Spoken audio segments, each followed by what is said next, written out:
Halo, nama saya Lisia, saya dari Agrindo. Agrindo adalah perusahaan terbesar di Indonesia untuk manufaktur alat pertanian. Di bawah grup kami ada anak perusahaan yang khusus permesinan, ada juga anak perusahaan yang khusus terkait dengan IoT atau irigasi presisi, dan kami juga memiliki subsidiary di mana gerakannya itu terkait dengan sumber-sumber energi terbarukan yang ada di Indonesia.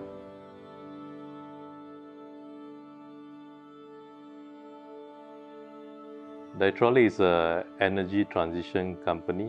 Pan Asia, we are a regional renewable energy company based out of Malaysia. So we provide energy transition solutions for our customer, mainly from renewable energy generation, energy storage, energy efficiency. So to help them to realize reduction of carbon in scope 2 and 3 in their businesses.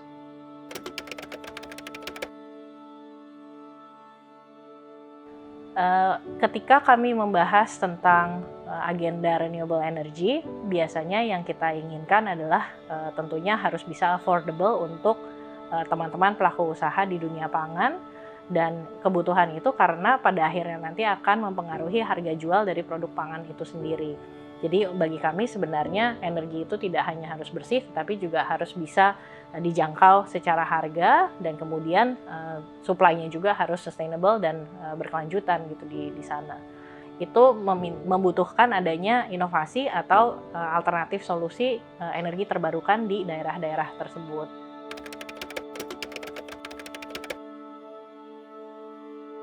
I think to achieve a fully decarbonized energy system, all kinds of technology need to work together, or all kinds of sources of renewable energy needs to work together, right? So there's no one technology or one source that can provide all the solution. I think that's a fact. Solar, they don't work 24 hours a day. Wind doesn't blow all the time. So, but they are the cleanest energy, less controversial by far. So they should provide, the bulk of the electricity, but they cannot do it all the time. So you have to complement with, base load capacity or, top up capacity in the transition, especially in terms of probably gas. If you have wind, you can have wind to complement solar, so that they operate in different hours of the day. Probably, in Indonesia, you have geothermal, so that can also complement and provide a very steady base load energy supply. So I think all this have to work together in order to achieve a balanced system. Electricity system is all about balance. And we need to keep the cost affordable, right? So I think all technology needs to work together. Ya, di dalam dunia pertanian itu banyak kita lihat sekarang, misalnya yang ada di lapangan, sensor-sensor mulai diberikan solar panel, kemudian untuk mesin-mesin juga ada alternatif solusi seperti misalnya penggilingan padi, sekamnya juga digunakan sebagai salah satu sumber energi untuk menjalankan mesin-mesinnya. Nah, sebenarnya ada beberapa tantangan di dalam supply chain pangan dan industri pengolahan produk pertanian, di mana seringkali perusahaan ini tidak memahami di mana mereka harus memulai, solusi apa saja yang ada, dan kemudian berapa investasi yang harus mereka siapkan juga untuk melakukan transisi tersebut.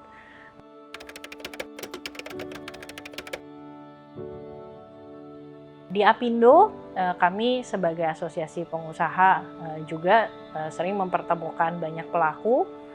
Satu hal untuk mempertemukan agar terjadi dialog, agar terjadi kerjasama, ada interconnectivity antar pelaku usaha, tetapi di sisi lain juga kami melihat adanya kebutuhan untuk peningkatan kapasitas, baik itu kapasitas teknis maupun kapasitas keuangan juga bagi para pelaku usaha untuk mengimplementasi hal ini. Banyak pelaku usaha yang sekarang masih mencari di mana harus mencari informasi, di mana mereka harus mulai menyusun renewable energy ini sebagai bagian dari strategi operasional mereka, dan itu yang kami berusaha lakukan bersama-sama juga. Saat ini para pelaku usaha sebenarnya melihat listrik itu sebagai salah satu kunci untuk bagian dari operasional usahanya sendiri. Tetapi sumber dari listrik yang digunakan seringkali masih belum menjadi pemikiran yang cukup dalam. Adanya narasi-narasi tentang energi terbarukan yang ada di sekitar kita sebenarnya cukup membantu juga para pelaku usaha menyadari bahwa pasar pun sekarang sudah mulai meminta adanya praktek-praktek yang baik, praktek-praktek yang sustainable di dalam produksi sebuah barang gitu ya, apakah yang dikonsumsi sebagai pangan, sebagai sandang ataupun tempat tinggal juga.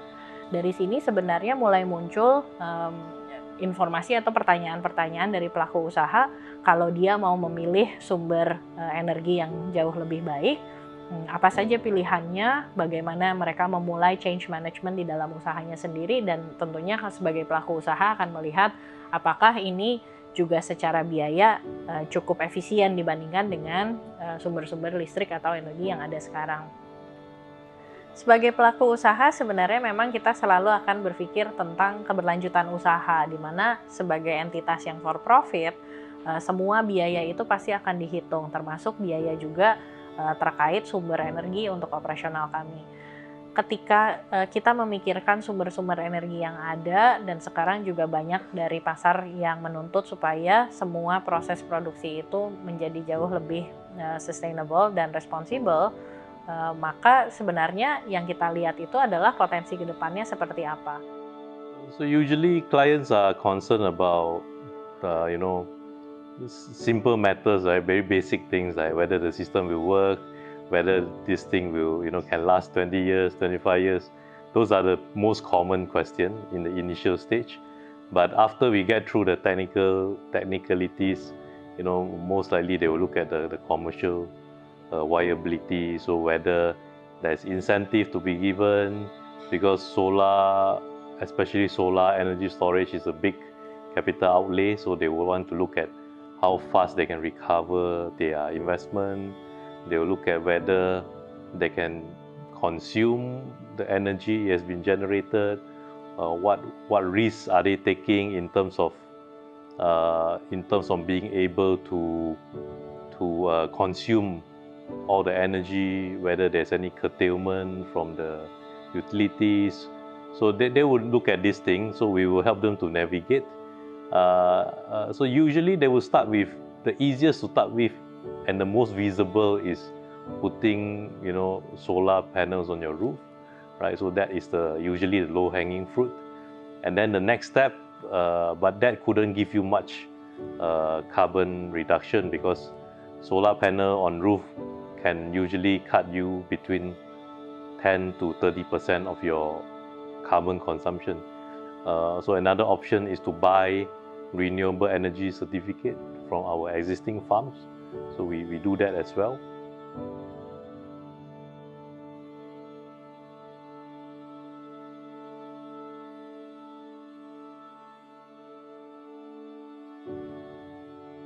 The cheapest and easiest to deploy is actually putting a solar panel on your roof. So that typically is at a discount to the grid in most cases, right? In most ASEAN countries, because we have good solar resources, right? So that is the easiest to do. Second, if we are integrating energy storage, it's a bit more expensive, right? So, but that doesn't mean that cannot be deployed. But if you are in a country where you have open electricity market, you can actually have a multiple revenue stream from having the energy storage itself. You can actually sell back extra power to the grid when you don't need it, right? You can actually buy low and sell high, so the market essentially helps you to trade energy, right? Surplus energy. So I think I see tremendous growth opportunity just by interacting with businesses, right? People who wants to go green, want to convert their supply chain, want to decarbonize, and we are seeing effort from corporate players, governments, It trickles down to the supply chain, local businesses. So from what I see on the ground, it is very, very promising. Yeah, and definitely there will be growth.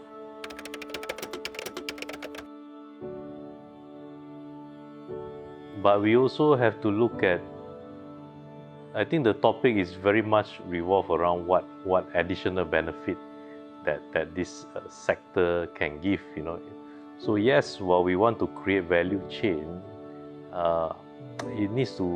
we also need to understand that this basic necessity, especially green energy, when it becomes basic necessity, so the key thing is what can this green electricity brings you, what extra thing you can actually, maybe you are not manufacturing that much solar panel locally, you are importing, but by ramping up your usage of solar panel and the energy mix, the green energy mix in the grid, you can actually promote other new industry, right? So people will be interested in investing, in the country, other industry. Potensi investasi itu pun sebenarnya membutuhkan, kalau dari sisi pelaku usaha, harus ada tata kelola juga yang cukup jelas antara regulasi, insentif, akses terhadap pendanaan yang jauh lebih konsisten, dan di situ juga di mana kita bisa menghitung impact terhadap biaya, impact terhadap investasi kami sendiri, dan ketika kami sendiri berinvestasi untuk generate electricity atau power kami sendiri, sekarang itu masih banyak ketidakjelasan sebenarnya arahnya itu mau kemana, dan kemudian di tengah-tengah jalan ini yang biasanya agak disruptif untuk investasi. Ketika kita berinteraksi dengan misalnya jasa keuangan, butuh juga sebenarnya capacity building di landscape penyedia jasa keuangan untuk memahami tidak hanya resiko secara bisnis, tetapi juga resiko-resiko atau sebenarnya kesempatan yang dapat diperoleh dengan adanya transisi energi atau efisiensi energi tersebut. Di depan mungkin investasinya cukup besar, tetapi ketika kita melihat ini dalam jangka yang cukup panjang, sebenarnya instrumen-instrumen keuangan itu juga bisa mendukung kami untuk bisa berinvestasi, bisa juga memperkenalkan solusi-solusi energi terbarukan kepada mitra-mitra atau stakeholder kami juga.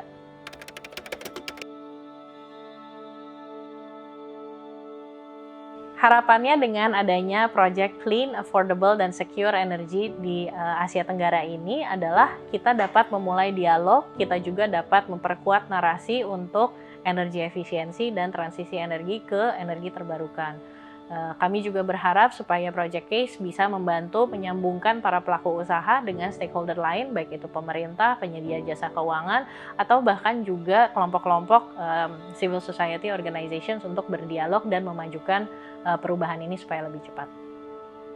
I hope the Clean, Affordable, Secure Energy project can promote the growth of the industry.